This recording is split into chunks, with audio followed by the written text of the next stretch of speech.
But here's something I really wanted to get to. This is really interesting. And this is where I'll end the show. Yesterday, before the Arizona Cardinals signed Josh Sweat, there was a lot of hand-wringing. A lot of hand-wringing over Monti Ossenfort. Oh, man, the Cardinals, they don't want to spend money. Oh, Monti Ossenfort, he's cheap. Oh, of course, Bidwell, he's not spending money. Can we just back up for a second? Monti Ossenfort has one of the 32 GM jobs in the world.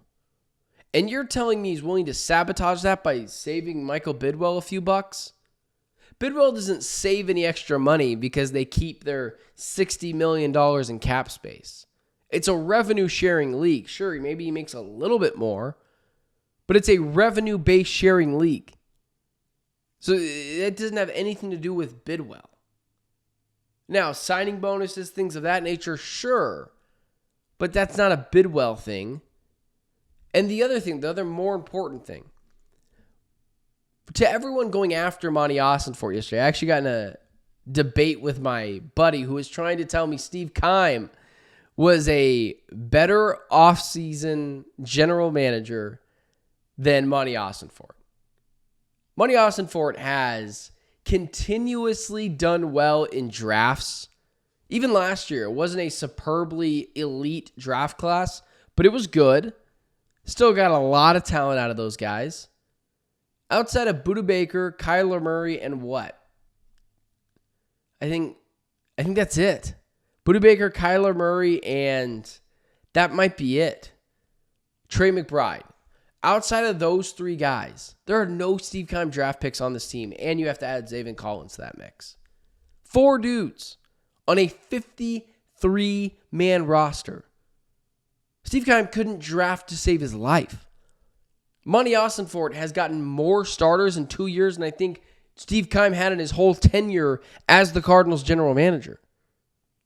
So this idea that Monti Ossenfort is being too aggressive is not being aggressive or is not a very good general manager. Like, I think my guy Aaron in the chat made a good point.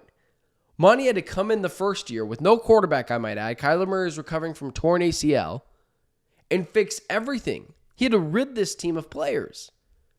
Oh, but he said, he let Zach Allen walk. Zach Allen was coming off a 5.5 sack year.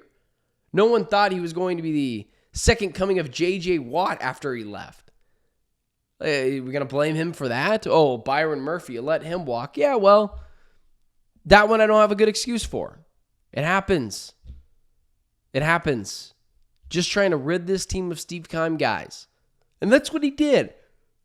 One thing about Monti Ossenfort is he's always had a plan. Steve Keim never had a direction or a plan. He went whatever way the wind blew. And that's what's frustrating. And so yesterday, I see the casual fan getting upset because, Monti.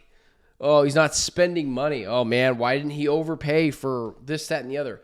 I told you on this show yesterday, which is why you should be ecstatic to be one of the few people watching this show because I'm largely right.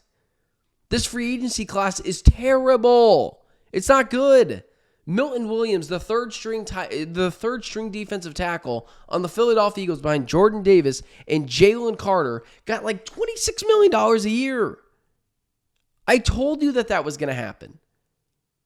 And I'm more than thrilled that Monti Ossenfort said, that's a little too rich for our blood. Well, we don't want to do that. No, that's okay. Because if that guy busts, what is your backup plan? What are you going to do with all that money you lost? Like, look at the landscape.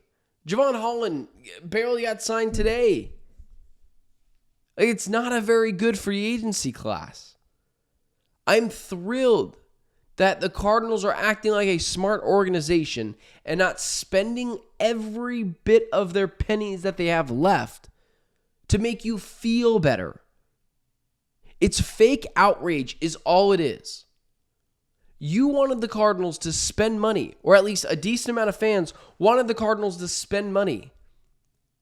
But if they would have spent a grip ton of cash on Jordan Lewis or whoever it is, right? Insert name here. And then they start saying things like, oh my gosh, they overpaid for this guy. Last year, they went and got Bilal Nichols and Justin Jones or Jonathan Jones. And all they did was complain because, they spent too much. Do you want them to spend money or do you want them to not spend money? That's my thing. Monti Ossenfort is operating the Cardinals like a functional, non-desperate organization. It's just fake outrage. You're not actually upset. You just want a reason to be upset. Oh, man. I just... I can't even think of a name outside of Milton Williams who the Cardinals got outbid by the Patriots, who have, I think, the most cap space in the league. And they paid him a grip ton of cash. Far and away what I didn't think he was going to get. You know what bad organizations do? Overpay on talent in free agency that normally doesn't pan out. I tried to tell you this yesterday. Hey, don't be surprised if the Cardinals don't go get Milton Williams because they're probably going to be priced out of that. It's going to get insane. The Panthers were going to offer him, I think it was like $24-25 million. The Patriots upped it again. This is a guy who's never had more than, I think, 6 sacks in a season. Dante Stills, in the last 2 years, has more sacks than Milton Williams. And you wanted to pay Milton Williams that much money? You already have him, technically. Dante Stills. So, I see the Cardinals fans, and I get it, being upset because they missed out on a guy that they thought they were going to get. Smart organizations don't overspend on average talent. Paying great money for good players is a recipe for disaster. And then they went and got Josh Sweat yesterday, and a lot of the hand-wringing was, oh man, they overpaid for Josh Sweat. Couldn't believe they did that. Oh, great job, Monty. What do you want? Do you want him to spend money or not spend money? Shut your trap. Spending money on free agency doesn't actually do anything but make you feel better. Oh, well, at least they did something. Oh, look, they went out and got Jordan Lewis for a ridiculous amount of money. Or they went and got Byron Murphy for $23 million a year. Oh, man. All free agency does is make you feel better. It doesn't actually show production on the field. So I like what the Cardinals did. They are identifying key talent on this team that they can, pay a decent amount of money to, that being Josh Sweat, and bring him on the Cardinals for his services to up the ante on this defensive line. Also, what player did you want the Cardinals to go get? Outside of not getting Milton Williams, who are you upset that they didn't get? Who? I liked Dre Greenlaw, but he had $25 million a year, and he's coming off for torn Achilles. I like some of the players in this free agency class, but I get it. Monty needs to make a trade now, and I think something's coming. I don't believe Monti Ossenfort was as fiscally smart yesterday if I didn't think something else was coming down the pipeline.